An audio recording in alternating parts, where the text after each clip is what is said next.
Hey guys, and welcome back to chapter 27 of Caraval.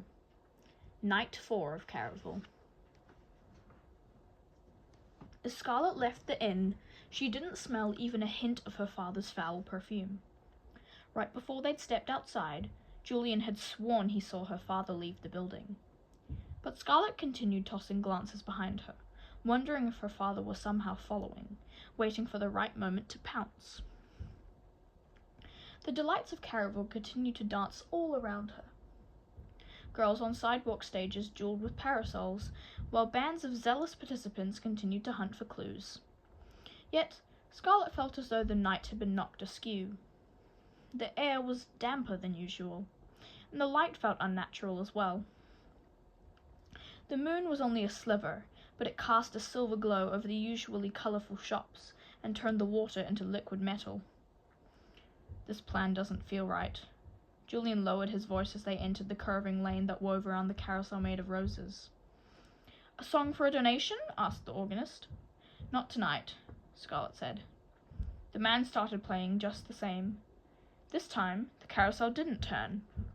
Its red flowers stayed in place, but the music was enough to muffle Julian's words as he went on. "I think this hat shop you told me about is too obvious to be the final clue. Maybe it's so bold everyone else has missed it." Scarlet's feet moved faster as they neared the triple-tiered dress shop where she'd purchased her gowns. Heavy storm clouds had moved over the moon, and unlike the last time Scarlet was there, all the shop windows were dim. The hatter and haberdashery next to the dress shop was almost too dark to see, yet its outline was unmistakable.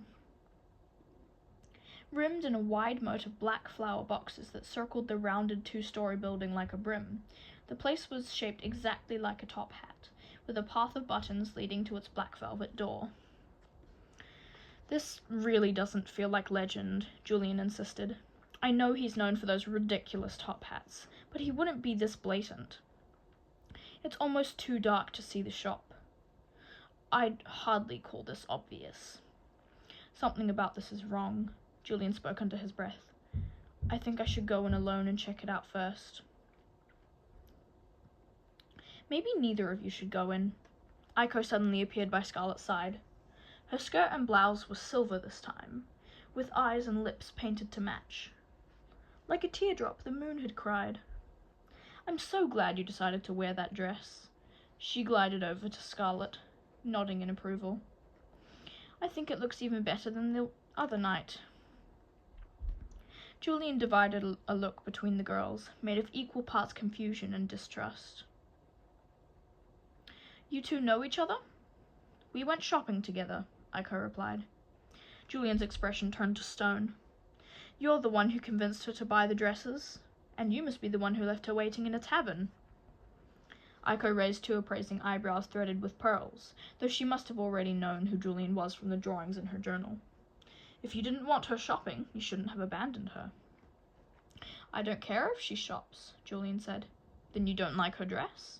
"Excuse me," Scarlet interrupted, "but we're in a bit of a hurry." Aiko made an exaggerated point of looking the haberdashery up and down distastefully. "I recommend you both stay away from the hatter tonight. You won't find any good deals in there." Thunder clapped above.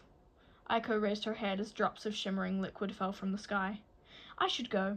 I've never liked the rain. It washes all the magic away. I just wanted to warn you. I think you're both about to make a mistake." Silver rain continued to fall while Aiko glided away. Drops of wet clung to Julian's dark hair as he shook his head, his expression conflicted. "You need to be careful with that one, though I do think she's right about this hat shop." Scarlet wasn't so sure. Aiko's dreams had given Scarlet some answers, but not all of them had been accurate. She had no idea whose side the girl was really on. The rain fell a little harder as Scarlet marched closer to the doors of the hatter and haberdashery. Julian was right. It didn't feel quite like legend. Yet, there was nothing romantic or magical about it. At the same time, it felt like something. Something. Scarlet had an emerald-green premonition that she would make a discovery inside. "I'm going in," Scarlet said. "The fifth clue requires a leap of faith. Even if this doesn't lead me to legend, it might take me closer to Teller. A bell tinkled as Scarlet pushed open the door to the unusual shop. Peach bonnets, lime bowlers, yellow knit caps, velvet top hats, and flashy tiaras covered every inch of a domed ceiling, while pedestals of oddities sprouted up around the shop like bizarre wildflowers. There were bowls of glass shoehorns, lines of invisible thread, bird cages full of ribbons made of feathers, baskets brimming with self-threading needles, and cufflinks supposedly made from leprechaun gold. Julian trudged in after her, shaking rain from his person onto everything in sight, including the boldly dressed gentleman who stood in an angle a few feet from the door. Even amid so many colours and fine things, this gentleman made a statement. Dressed in a deep red tailcoat and matching cravat, he looked as if he could be a decoration. The type of young man someone invited to a party just because he had a way of looking beautiful and intriguing at once. Underneath his coat, he wore a matching red vest that contrasted with both his dark shirt and snug-fitting trousers, which tucked neatly into tall silver boots. But what drew Scarlet's attention most was his silk-trimmed top hat. "Legend," she gasped, her heart dropping into her stomach. "I'm sorry, what did you say?" Ink-dark hair spilled across the corner of the gentleman's forehead and grazed the tip of his black collar as he took off his top hat and set it on a display of identical-looking caps. "I'm flattered, but I think you might have confused me with someone else." He cracked an amused smile as he pivoted in Scarlet's direction. Beside her, Julian tensed, and Scarlet froze as well. She'd seen this young man before. His face was not the kind a girl easily forgets. Long sideburns fed into a neatly trimmed beard, shaped like a work of art, outlining lips designed for dark whispers and straight white teeth, perfect for biting into things. Scarlet shuddered, but she didn't look away. Her eyes continued to take him in, traveling upward until they reached his black eye patch. It was the same young man she'd seen the night her vision had gone black and white. He'd not noticed her then, but he watched her now, intensely. His right eye is green as a fresh-cut emerald. Julian edged closer, the damp of his coat sending crisp shivers over her arms. He didn't say a word, but the look he cut toward the other young man was so clearly threatening, Scarlet swore she felt the room shift.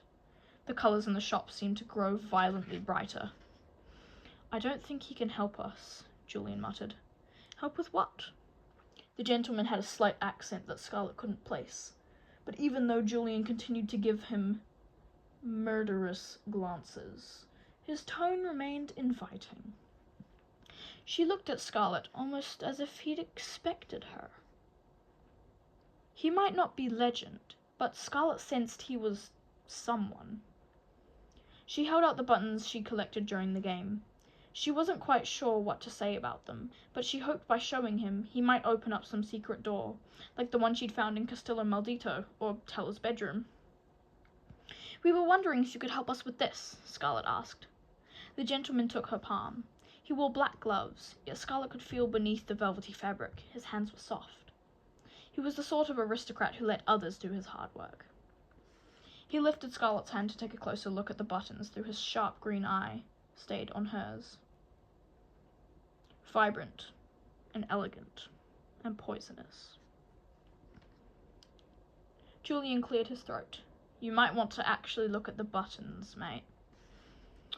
"I did, but I'm not really interested in trinkets."